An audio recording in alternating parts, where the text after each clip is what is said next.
নমস্কার, খবর পড়ছি Indian news TV YouTube channel থেকে। প্রথমে হেডলাইন্স। সন্দীপ ঘোষের আমলে আরজি করে দেদার দুর্নীতি। তরুণী ডাক্তারের খুনের পর উধাও আরজি করের পিজিটি যুগল। ধর্ষণ ও খুনের মামলার পরিপ্রেক্ষিতে সুপ্রিম কোর্ট যে প্রশ্নগুলি উত্থাপন করেছে তা সরকারের ওপর তীব্র চাপ সৃষ্টি করছে। মমতা সরকার ও পুলিশের 10 দিনে 10 ভুল। আপনার রেট হচ্ছে 25 লাখ টাকা। মমতা বন্দ্যোপাধ্যায়কে নিয়ে ওন্দার বিজেপি বিধায়ক। এবারে আসছি বিস্তারিত খবরে। তার আগে অনুরোধ করব, আমাদের চ্যানেলটি অবশ্যই সাবস্ক্রাইব করুন এবং বেল আইকনটি প্রেস করে আমাদের সঙ্গে থাকুন নতুন নতুন খবর সবার আগে আপডেট পাওয়ার জন্য। সন্দীপ ঘোষের আমলে আরজি করে দেদার দুর্নীতি। সন্দীপ ঘোষের আমলে আরজি কর হাসপাতালে দেদার দুর্নীতির কথা কার্যত মেনে নিয়েছে রাজ্য সরকার। তড়িঘড়ি সিট গঠন করে তদন্ত শুরু করেছে। টানা থানায় আরজি করের প্রাক্তন অধ্যক্ষের বিরুদ্ধে এফআইআরও হয়েছে। এর মধ্যে ইডি তদন্তের দাবি উঠল। আক্তার আলীর দাবি, রাজ্য সিট নিরপেক্ষভাবে কাজ করছে না, বরং সন্দীপকে বাঁচাতেই এই সিট তৈরি হয়েছে বলে বিস্ফোরক দাবি তার প্রাক্তন সহকর্মীর। আলীর দাবি, সন্দীপবাবু দায়িত্বে আসার পর থেকেই দুর্নীতি শুরু করেছেন। টাকার বিনিময়ে ছাত্রছাত্রীদের পাশ করাতেন। টাকা না দিলে অনুগত কয়েকজনকে দিয়ে চাপ তৈরি করা হতো। এমনকি হাসপাতালে ব্যবহার হওয়া সিরিঞ্জ ও অন্যান্য বায়োমেডিক্যাল বর্জ্য পদার্থ বাইরে পাচার করেছেন এই সন্দীপবাবু। আক্তারের আরও বিস্ফোরক দাবি, 2 বছর আগে এই দুর্নীতি নিয়ে স্বাস্থ্য ভবনের দ্বারস্থ হয়েছিলেন, কিন্তু কোনো লাভ হয়নি। উল্টে তাকে কাজ থেকে সরিয়ে দেওয়া হয়েছিল বলে তার দাবি। এই সমস্ত অভিযোগ করে ইডি তদন্তের দাবি জানিয়েছেন আক্তার আলী। পাশাপাশি নিজের পরিবারের নিরাপত্তার দাবিও জানিয়েছেন তিনি। তরুণী ডাক্তারের খুনের পর উধাও আরজি করের পিজিটি যুগল। অঙ্ক মিলছে না আরজি করের। তরুণী চিকিৎসকের নৃশংস ধর্ষণ ও খুনের 10 দিন পার হয়ে গেল, কিন্তু সন্দেহভাজন 2 পিজিটির কোনো খোঁজ নেই। খুন ধর্ষণের তদন্ত করছে কেন্দ্রীয় এজেন্সি সিবিআই, কিন্তু কলেজ ও হাসপাতালে চলে রাজ্য স্বাস্থ্য দপ্তর, মানে স্বাস্থ্য ভবনের তদারকিতে। গত কয়েকদিন স্বাস্থ্য দপ্তরের তরফে আরজি করের সব চিকিৎসক ও পড়ুয়াদের শরীর স্বাস্থ্যের খোঁজ নেওয়া হয়েছে। যারা কর্মবিরতিতে তাদেরও কোনো সমস্যা হচ্ছে কিনা তার পুঙ্খানুপুঙ্খ তথ্য সংগ্রহ করা হচ্ছে। সেই সময় জানা গিয়েছে, 9ই আগস্ট রাতে নারকীয় ওই ঘটনার পর 2 পিজিটি আর কলেজে আসেননি। এদের একজন মহিলা চিকিৎসক, অন্যজন তার পুরুষ বন্ধু। মহিলা চিকিৎসক চেস্ট মেডিসিনের ও তার ওই বন্ধু অর্থোপেডিকের পিজিটি। দুজনেই 2য় বর্ষের। যিনি খুন হয়েছেন তিনিও ছিলেন 2য় বর্ষের পিজিটি। সরকারি গাড়িতে কোথায় যাতায়াত? সন্দীপের গাড়ি পরীক্ষা। অধ্যক্ষ থাকাকালীন যে গাড়িটি ব্যবহার করতেন তিনি, বুধবার তার চালক গাড়িটি নিয়ে সিজিও কমপ্লেক্সে যান। ওই গাড়িটি পরীক্ষা করেন সিবিআই এর ফরেন্সিক বিশেষজ্ঞ। গাড়িটির নেভিগেটর খতিয়ে দেখা হয়। গাড়িটি পরীক্ষা করে তদন্তকারীরা জানার চেষ্টা করেন গাড়িটি কোথায় কোথায় গিয়েছিল। এছাড়াও গাড়িটির মধ্যে কিছু নিয়ে যাওয়া হয়েছিল কিনা তা খতিয়ে দেখে নমুনা সংগ্রহেরও চেষ্টা করেন তদন্তকারীরা। ধর্ষণ ও খুনের মামলায় পরিপ্রেক্ষিতে সুপ্রিম কোর্ট যে প্রশ্নগুলি উত্থাপন করেছে তা তার সরকারের উপর তীব্র চাপ সৃষ্টি করছে।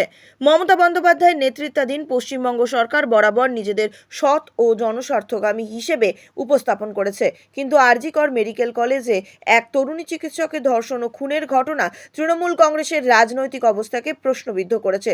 সুপ্রিম কোর্টের পর্যবেক্ষণ অনুযায়ী মেডিকেল কলেজের অধ্যক্ষ সন্দীপ ঘোষের ভূমিকা নিয়ে যে প্রশ্ন উঠেছে তা মমতা বন্দ্যোপাধ্যায়ের সরকারের উপর চরম সংকট ডেকে এনেছে। মমতা বন্দ্যোপাধ্যায় অতীতে বিভিন্ন দুর্নীতি কেলেঙ্কারির সময় নেতাদের রক্ষা করেছেন এবং জনগণের আস্থাও অর্জন করেছেন, তবে এবারের ঘটনা তার সরকারের প্রতি জনগণের বিশ্বাসকে গভীরভাবে নাড়া দিয়েছে। সুপ্রিম কোর্টের পর্যবেক্ষণ এবং প্রশ্নগুলি সরকার প্রধান হিসেবে মমতার ভূমিকা নিয়ে সংশয়ের সৃষ্টি হয়েছে। বিশেষ করে সুপ্রিম কোর্ট প্রশ্ন করেছে, যখন আরজি কর হাসপাতালের অধ্যক্ষের আচরণ তদানীন্তন ছিল তখন কিভাবে অন্য একটি কলেজে নিয়োগ দেওয়া হলো। মমতা বন্দ্যোপাধ্যায়ের পক্ষে এই প্রশ্নগুলির উত্তর দেওয়া জরুরি হয়ে পড়েছে। মমতা সরকার ও পুলিশ 10 দিনে 10 ভুল। আরজি কর কাণ্ডে উত্তাল গোটা দেশে, প্রতিবাদের হাওয়া ছড়িয়ে পড়েছে। 9ই আগস্টের এই নৃশংসতার পর থেকে কেটে গিয়েছে আরও 10 দিন। এই 10 দিনে পশ্চিমবঙ্গের একাধিক নজিরবিহীন আন্দোলনের সাক্ষী হয়েছে দেশ। তার মধ্যে অন্যতম মেয়েরা রাত দখল করো। ভাঙচুর হয়েছে আরজি কর হাসপাতালে। ডাক্তাররা দেশব্যাপী কর্মবিরতির ডাক দিয়েছেন। আরজি কর সহ বাংলার সরকারি হাসপাতালগুলিতে পরিষেবা শিখে উঠেছে। আন্দোলন বিরাট আকারে সর্বভারতীয় রূপ নিয়েছে। আন্দোলনকারীদের একাংশের আবার দাবি, মুখ্যমন্ত্রী মমতা বন্দ্যোপাধ্যায়ের পদত্যাগ ও স্বতঃস্ফূর্ত আন্দোলন অচিরেই রাজনৈতিক আন্দোলনের রূপ নিয়েছে, ঢুকে পড়েছে রাজনীতির কারবারিরা। কিন্তু প্রশ্ন হলো, আরজি কর হাসপাতালে তরুণী ডাক্তারকে খুন ও ধর্ষণের নৃশংসতা ঘিরে যে চরম বিতর্ক তৈরি হয়েছে, তার পিছনে এই 10টি ভুল করেছেন মুখ্যমন্ত্রী মমতা বন্দ্যোপাধ্যায়ের সরকার ও কলকাতা পুলিশ। ধামাচাপা দেওয়ার চেষ্টা। প্রথম ভুল হলো ধামাচাপা দেওয়ার চেষ্টা। আরজি কর হাসপাতালে চেস্ট মেডিসিন বিভাগের প্রধান অরুণাভ দত্ত চৌধুরী তড়িঘড়ি তরুণীর ডাক্তারের পরিবারকে ফোন করে বলেন তরুণী আত্মহত্যা করেছেন। এখন প্রশ্ন হলো, এত তাড়াহুড়ো কেন? কি ধামাচাপা দেওয়ার চেষ্টা চলছিল? আত্মহত্যা বলাটা ছিল ভুল, ইতিমধ্যেই প্রকাশ্যে স্বীকার করেছেন ডাক্তার অরুণাভ দত্ত চৌধুরী। সংবেদনশীলতার অভাব। নৃশংস ঘটনার পরে রাজ্য প্রশাসন, বিশেষ করে কলকাতা পুলিশের সংবেদনশীলতার অভাব এবং ভীষণভাবে লক্ষণীয়। পরিবার যখন মেয়ের দেহ দেখতে হাসপাতালে, তখন তাদের 3 ঘন্টার পর অপেক্ষা করানো। বারবার বলা সত্ত্বেও মা বাবা সহ পরিবারকে বসিয়ে রাখা হয় বাইরে ওই দিন রাতে। আরজি কর হাসপাতালে তড়িঘড়ি সংস্কারের কাজ। সেমিনার হল লাগোয়া বাথরুমের দেওয়ালের একটা অংশ হঠাৎ ভাঙার কাজ শুরু করে দেওয়া হলো। স্বাভাবিকভাবেই প্রশ্ন, তাহলে কি প্রমাণ লোপাটের চেষ্টা করা হচ্ছে? তদন্তে গাফিলতি। এই ঘটনার তদন্তে প্রথম থেকেই কলকাতা পুলিশের গাফিলতি দেখে পড়ছে। আইনজীবী জানাচ্ছেন, কলকাতা পুলিশ ঠিকমতো তদন্তই শুরু করেনি। অধ্যক্ষের পুনর্বহাল। আরজি কর কাণ্ডে একাধিক অভিযুক্ত আরজি কর মেডিকেল কলেজের প্রাক্তন প্রিন্সিপাল সন্দীপ ঘোষ। এহেন অবস্থায় ঘটনার পরেই যখন সন্দীপ ঘোষ ইস্তফা দিলেন, তার ঠিক 3 দিনের মধ্যেই ফের তিনি ন্যাশনাল মেডিকেল কলেজের অধ্যক্ষ পদে যোগদান করেন রাজ্য সরকারের মদতে। এই ধরনের আরও বেশ কিছু গাফিলতি রয়েছে, যা পরবর্তীকালে আমরা ফের আলোচনা করব। আপনার রেট হচ্ছে 25 লাখ টাকা। মমতা বন্দ্যোপাধ্যায়কে নিয়ে ওন্দার বিজেপি বিধায়ক। মমতা বন্দ্যোপাধ্যায়ের রেট হচ্ছে 25 লাখ টাকা, এমনই মন্তব্য করার অভিযোগ উঠল ওন্দার বিজেপি বিধায়ক অমরনাথ শাখার বিরুদ্ধে।